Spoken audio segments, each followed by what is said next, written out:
For a very long time, I've been fascinated with movie soundtracks, and many directors, probably most, say that the soundtrack is at least as important as the video footage, because with a soundtrack you can direct the mood of the audience, not just of the actors, and you can change one scene into something entirely different by means of having a different soundtrack.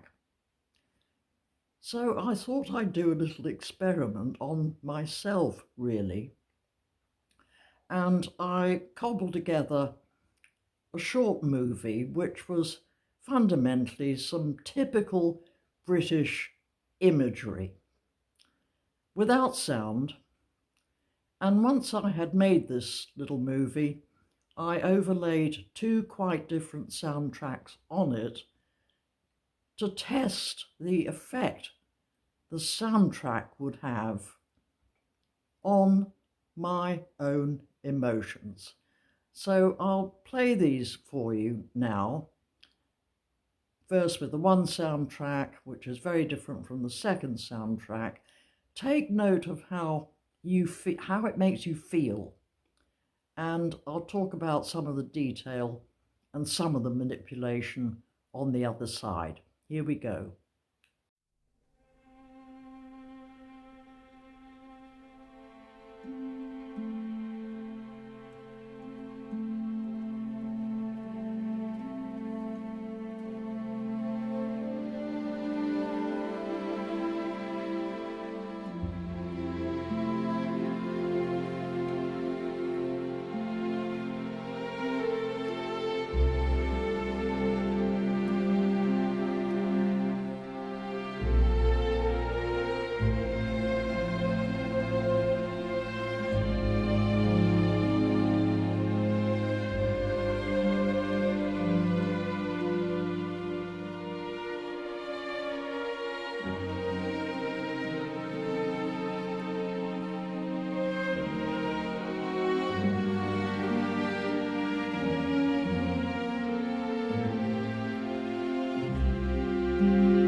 right, I realise this experiment only involves one human being, and that human being, me, happens to be of a certain age and of a certain nationality, in other words, British.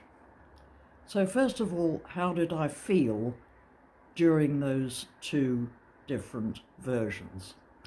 In the first one, I kind of looked at these images as I would on a much-loved grandparent who's done some pretty awful things in their past, but they've turned out to be a fundamentally good, caring individual, and I feel safe with them.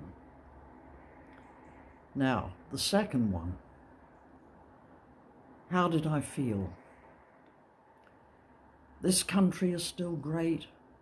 We have a place in the world. We have much to admire about ourselves. And on top of it all, how very beautiful it is. Now, how did I do that? At least to myself. For the first version, I chose a beautiful passage from Mahler's Symphony No. 5, I think it is. And I just let the music run as the images played. So very little editing came into play. But for the second one, I had to work really hard, and it was actually quite difficult to produce. So here's what I did. You'll have noticed that there are two segments to this movie.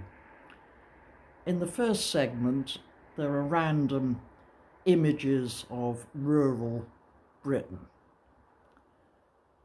And then there's the Union flag, signalling this transition into famous images of the seat of power and the seat of influence, and the sort of typical things that people think of when they think of the United Kingdom from other countries. I could have, I suppose, included some red pillar boxes and so on, but I didn't want to make it too challenging. But in this segment, here's where the hard work came in. It took me ages. I decided to make the transitions between the images exactly coincide with the beat of the music. And I did this because I wondered if this would ramp up my feelings of uncritical patriotism. Anyway, that's what I did. Watch it again if you want. I hope you found this interesting and amusing, and makes what all of us reflect on how terribly manipulable we are.